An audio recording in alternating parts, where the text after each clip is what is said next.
Olá, pessoal! Hoje estamos aqui em mais uma visita especial para a série de entrevistas da Fenaló, visitando hoje o nosso parceiro, o Dr. Renato Opsblum. Ele é advogado, economista e chairman no Opsblum, Bruno e Weinzoff Advogados. Dr. Renato, muito obrigada por nos receber aqui e eu tenho certeza que a série de perguntas que a gente vai fazer vai tirar as dúvidas de muitas pessoas. Um grande prazer, uma honra e parabéns pelo trabalho que vocês têm feito há muitos anos, ajudando a advocacia brasileira. Obrigada. E vocês são muito parceiros da Fenaló, né? Inclusive são responsáveis pelo conteúdo de uma das salas da Fenaló esse ano.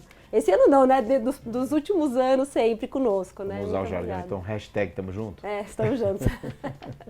É isso aí, então vamos lá. Doutor Renato, me fala uma coisa. Eu queria começar falando um pouco de direito digital. Né? Vocês trabalham de direito digital desde 1997, ou seja, quando ainda não era muito presente, né, falar um pouco de digital. Quais são ainda os desafios que a gente enfrenta nessa área? Aliás, lá em 97 era direito eletrônico, que é o termo correto. Né? O eletrônico, o digital é uma espécie, eletrônico é o gênero. E lá em 97 a internet estava começando ainda.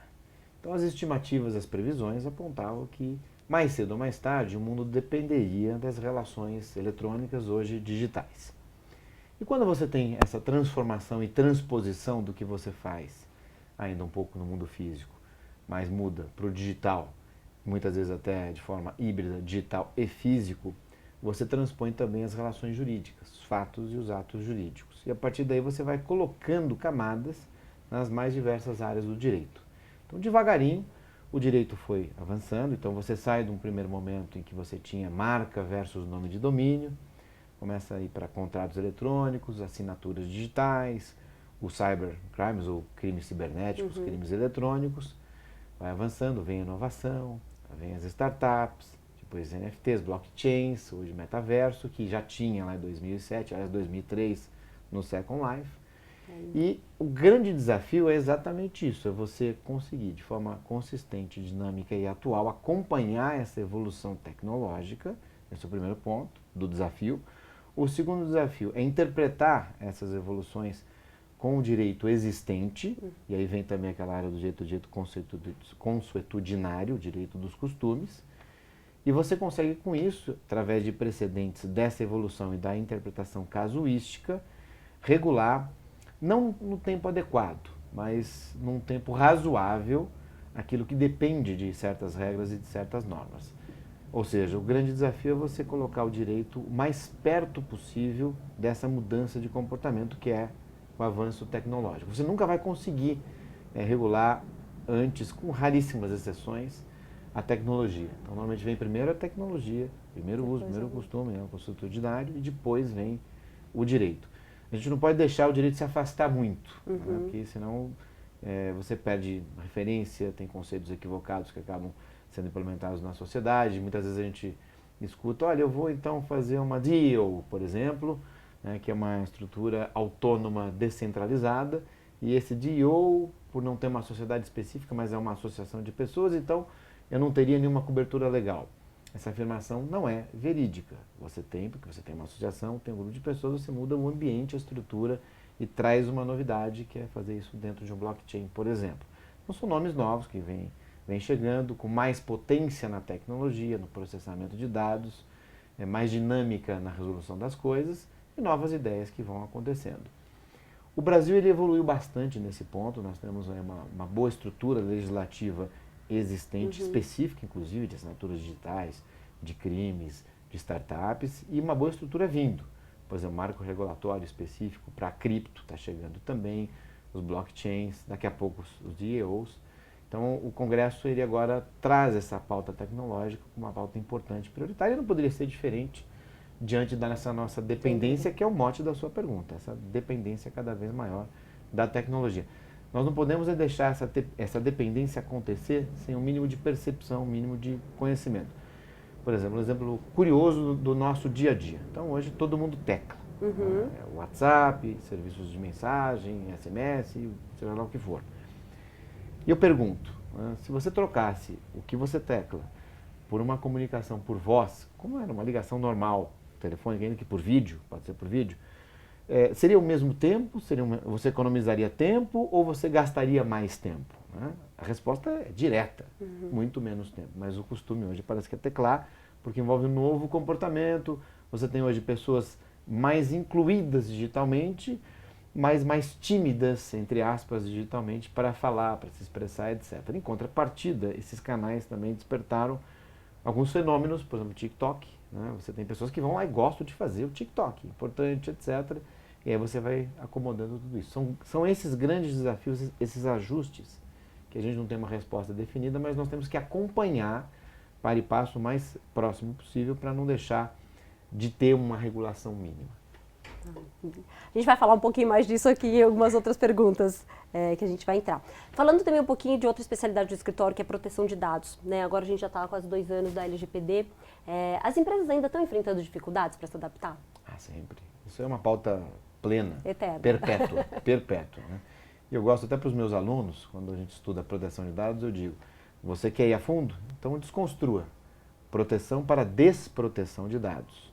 Quando você tem por regra o vazamento, o descontrole, a falta de gestão, fica mais fácil você identificar as suas vulnerabilidades, né, os seus pontos frágeis. E hoje, infelizmente, cada vez mais, diante dessa dependência que nós temos da tecnologia, a dificuldade de perceber e controlar tudo isso, são muitas variáveis técnicas, você acaba tendo um cenário mais frágil. E quando você tem um cenário tecnológico mais frágil, educacional também, porque a gente não consegue entender tudo, a legislação tem que vir com força, para dar um mínimo de amparo. Um amparo no tratamento do dado prévio, então quando eu começo a coletar e fazer o tratamento, e depois regras específicas para a manutenção e também para que se evite aí, ou se evitem vazamentos que infelizmente acontecem e o que fazer na hipótese desse descontrole. Então sim, as empresas, elas têm dificuldade, continuarão tendo dificuldades, porque a tecnologia vai mudando. A tecnologia muda, os sistemas mudam, o treinamento muda, a percepção muda, os ataques também mudam, então tudo é muito dinâmico. Então, eu costumava dizer, quando a nossa Lei Geral de Proteção de Dados entrou em vigor efetivamente, muita gente dizia, então agora as empresas já estão adequadas, né? Agora então o grosso já foi? Eu digo não, nós fizemos a primeira parte, o aperitivo. Agora vai começar. Teremos os pratos principais que serão servidos de forma perpétua, como você colocou. É isso aí. Bom, entrando um pouco, a gente está falando dessas novas tecnologias, né? Falando um pouquinho de blockchain e criptomoedas, que hoje são assuntos que fazem parte, enfim, da nossa sociedade. Como é que o direito entra nessas áreas? Então, na medida que você utiliza essas tecnologias, então a cripto e o blockchain, você vai trazendo e vai compreendendo a influência do direito nessas práticas. Vou dar aqui alguns exemplos. Criptomoedas. A criptomoeda é uma moeda? Então, na essência, não. É um software, um programinha de computador que representa um valor, que pode ser convertido em uma moeda econômica, que é o termo que a gente usa do ponto de vista técnico, um dinheiro normal, real, dólar, etc.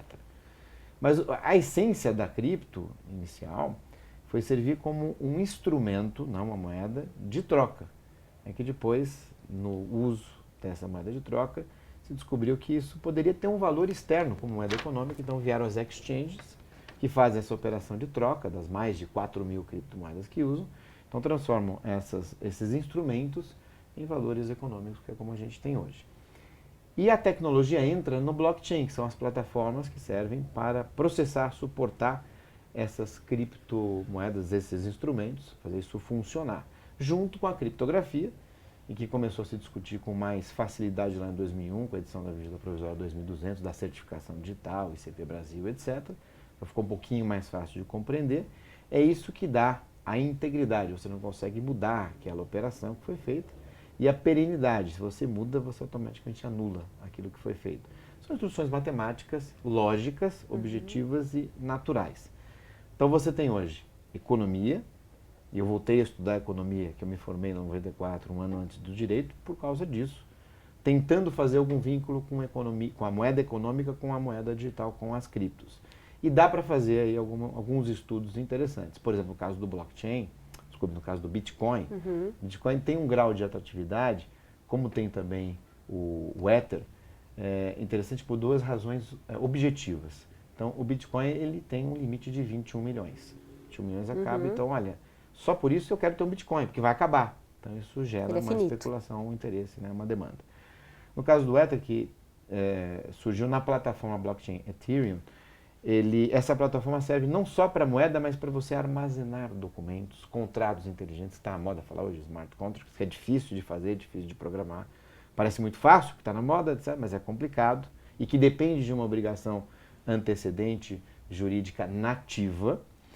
E isso gerou um interesse lateral. Então, peraí, então quer dizer que o Ethereum eu posso então fazer outras coisas, não só o Ether lá, etc., pode, e vem sendo cada vez mais utilizado. Você tem o blockchain aberto, que são esses tradicionais, e você tem os fechados, que são programáveis, como se fossem mini redes internas dentro das empresas, dos escritórios, etc. Mas sempre com a criptografia sendo aplicada como premissa. Então, o direito entra na regulação dessas trocas, dessa utilização, do desenvolvimento de softwares para isso, direitos autorais, contratos, né, que são ou não efetivados, problemas, bugs, partes que sejam compatíveis, interesses que sejam legítimos e daí por diante. Então tem muita coisa que depende do direito nesse uso dessas novas palavras ou tecnologias, blockchains e criptos. Bom, vamos falar um pouquinho de metaverso, né? Enfim, o assunto do momento. A gente, enfim, ainda não tem uma regulamentação e uma legislação específica, né? Não sei se eu queria que você falasse um pouquinho sobre isso. E como é que pode ser feita, então, essa regulamentação desse espaço? O que esperamos? Metaverso. Fala metaverso, eu lembro lá do Second Life. Exatamente. Em 2003, aqui no Brasil, 2007, foi a Linden Labs que criou na época, aqui quem explorava era a Kaizen Games. Nós tivemos uma participação lá naquela época no metaverso, né? É o metaverso, né? No Second Life. E na realidade é uma transposição. Aí é um exercício realmente de adaptação do direito a um novo ambiente, um ambiente interativo. Então você tem hoje os avatares que servem para fazer com que a gente se pareça com pessoas, que fica mais fácil a percepção. Nós ainda somos seres humanos, né, que interagindo. Segundo a Marta Gabriel, nossa amiga, que fala aí do cibridismo, que é a interação homem-máquina, isso ainda não aconteceu, vai demorar uns 20 anos, mas vamos continuar aqui pé no chão.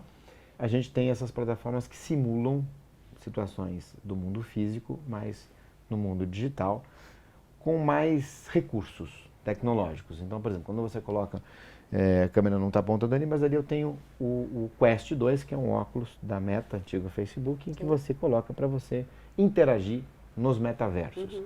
Então você tem um campo de visão muito mais amplo, você tem algumas dificuldades, por exemplo, para quem é míope, você não tem uma super definição, mas você tem uma percepção de amplitude, de interação, de fazer coisas que a gente não consegue fazer. É como se fosse um super videogame, só que você consegue não só fazer o game, fazer e ter relações jurídicas efetivas nesse ambiente. Então você vai interpretar o direito com base no que acontece nessa plataforma. E aí você tem onde está questões de competência, de lei aplicável, de jurisdição. Então, por exemplo, onde está essa plataforma? Onde está aquele avatar? Aquilo que ele fez, aquele contrato verbal, ou mesmo aquele crime, em que momento isso aconteceu e onde isso aconteceu. Então foi o Renato que estava ali na mesa, aqui no escritório, na Joaquim Eugênio de Lima, que estava usando uma plataforma na Meta, que nesse caso estava usando uma cloud, sei lá, na Bulgária, por exemplo, que estava suportando aquela circunstância, e que teve um outro avatar que veio de uma outra conexão criptografada, da Rússia, por exemplo, mas com uma conexão VPN aqui do Brasil, do lado, no andar de baixo, né? Isso são elementos necessários para você responder algumas questões jurídicas. Para isso, você precisa contar com informações que não estão no meu controle, nem no controle do outro avatar, nem de outras pessoas, sim das plataformas que operam esses ambientes. Então, a gente tem 4 ou 5 mais ou menos, tem muitas de games, tem da Meta, enfim, Microsoft e daí por diante, que são bem interessantes, inclusive. Hoje nós temos banda larga, que vai ajudar bastante essa interação, não tínhamos lá em 2007, mas são circunstâncias do dia a dia, corporativo, B2B, B2C, etc., que são transpostas para esses mundos de realidade, vamos chamar de realidade digital. Eu não gosto de usar o virtual, porque o virtual é aquilo que não existe, né? Aquilo que foi emulado em tese, mas ali não é digital, o ambiente ele é real, você muda só a visualização. Então você tem essas questões jurídicas interessantes. A prova. Aconteceu uma circunstância, então, que seja um contrato, que seja uma ameaça, uma violação de direito autoral, etc., eu preciso preservar.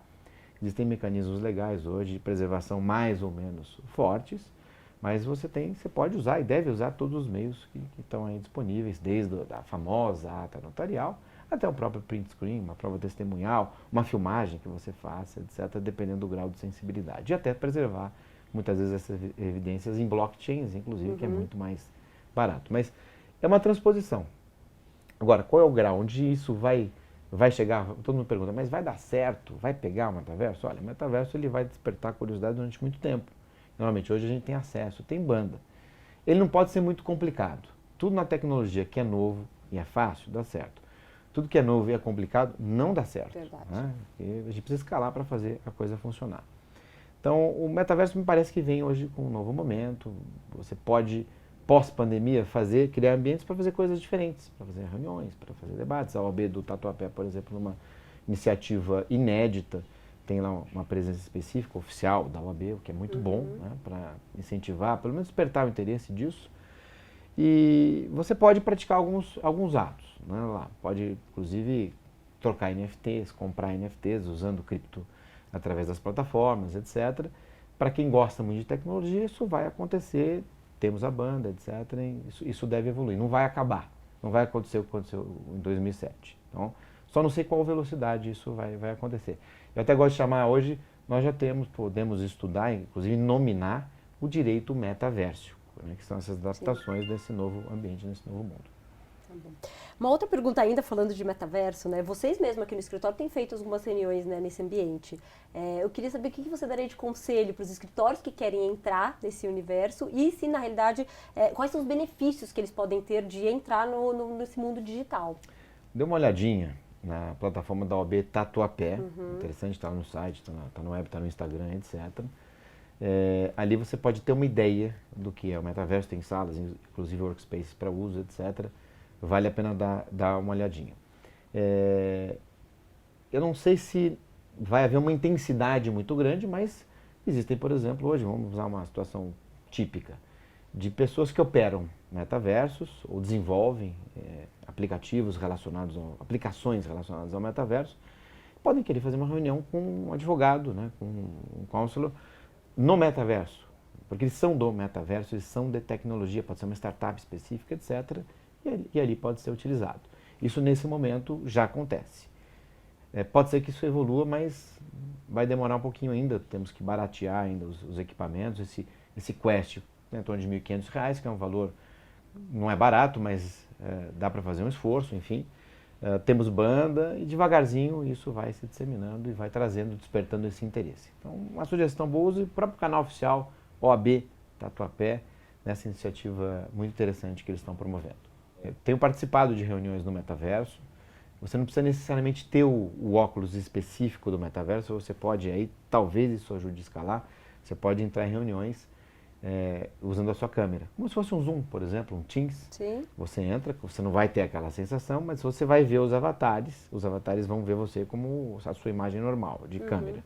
Mas você vai estar lá, vai poder interagir, vai poder conversar, etc. Então, é algo que pode estimular também, não precisa ter o óculos. O que você faz hoje no metaverso? Então, você pode dar aula no metaverso, você pode conversar, você pode fazer atividades lúdicas, você pode fazer comércio, né? Você pode fazer apresentações, pode fazer shows, pode usar lousa, por exemplo, as salas padronizadas já tem uma lousa que você rabisca, etc. Enfim, são situações diferenciadas, hoje mais focadas para trazer esse interesse, essa curiosidade e trazer também um exercício mais intenso do ponto de vista educacional. Legal. Ou seja, um mundo a ser explorado ainda, né? Exato. Muita coisa. Saindo um pouquinho falando de metaverso, né, e voltando aqui para o mundo real, assim, entrando um pouco nas redes sociais, né? Você mesmo é bastante ativo nas redes sociais, né, comentando casos, dando entrevistas. Como você acha que as redes sociais podem ajudar os advogados? As redes sociais têm um diferencial, tem algo que é muito positivo. Nós falamos lá no início, né, brinquei até, falei, as pessoas gostam de teclar, mas não gostam de falar. Mas aqueles que gostam de falar, as redes abrem um canal muito interessante para você adquirir conhecimento e interagir. Então, hoje eu tenho meu LinkedIn, que eu uso bastante, tenho o meu Instagram, o Facebook uso mais ou menos, né? E o próprio TikTok também, que eu coloco vídeos. Normalmente eu faço comentários de decisões judiciais, de casos jurídicos, um pouco de esporte, que eu gosto muito de esporte, crossfit, futebol, etc. Mas tem que ter um foco, né? Então, foco jurídico em primeiro lugar, depois futebol, foco cristão também que eu gosto muito. Então, esse é meu conteúdo. E há muita interação, muita interatividade. E teve um vídeo, olha que interessante, que eu não ia fazer o vídeo. Né? Eu estava de férias, porque de férias hoje em dia a gente não tira mais. Eu estava viajando, né? Com um pouquinho menos de trabalho. E eu comprei um óculos. E olha que interessante, né? Um óculos da Ray-Ban, ou da Ray-Ban. Muita gente falava, Renato, fala Ray-Ban, não fala Ray-Ban, tal, etc. Eu falei, vamos usar o tradicional, porque é uma empresa que não é brasileira. Uma brasileirada. Mas é uma forma de interação até diferente. E comprar que ele filma. Então você clica aqui, é um óculos legal, bonito, tradicional agora, armação normal, clica, filma e ele sincroniza com o Facebook. Não com o Instagram ainda. Mas nos stories. Nos stories do Facebook. O óculos chama Ray-Ban Stories. Ele funciona em alguns países da Europa, porque ele depende do aplicativo da loja, e nos Estados Unidos. Aqui no Brasil, a loja brasileira não tem. Mas eu comprei, achei interessante, tirei uma foto, acende uma luzinha, clica um videozinho e tal. E a minha esposa falou, a Roberta falou, não, faz um videozinho que isso é novidade, etc. Eu falei para ela, não, mas não é novidade. Né? Porque o Google já lançou, né, o Google Glasses há 2, 3 anos atrás, então não é novidade. Não, mas é diferente, Ray-Ban. Eu falei, não, isso aqui... A cabeça de... nós temos que tomar cuidado para que a gente não cometa equívocos, porque a gente está imerso nesse mundo tecnológico, a gente sem querer às vezes acha que todo mundo está também. Exato. E não está. Não, mas faz, tá bom, peguei num cantinho, sentei ali e tal, eu estava de camisa, até sem gravata, sem nada, quietinho. Fiz lá, falei, então, foi o vídeo que mais viralizou, estou com quase 500 mil visualizações, não sei quantos compartilhamentos, etc. Até hoje está lá, né, enfim. Então você tem essa, e muita gente interagindo, quanto que é, o que faz, a luz é boa, não é, é o espião, é não sei, e a LGPD, como é que funciona, então, o propósito qual foi? Mostrar algo novo, né, e as pessoas gostam de novidade. Então, nesse caso, uma novidade tecnológica, novidades jurídicas, decisões judiciais, boas práticas, uma nova lei, um projeto de lei, etc. Isso é muito bom para o advogado. Então, e o advogado recebe os feedbacks, muitas vezes vem aquela pergunta, mas e se acontecesse isso como se fosse uma sala de aula, só que permanente, né?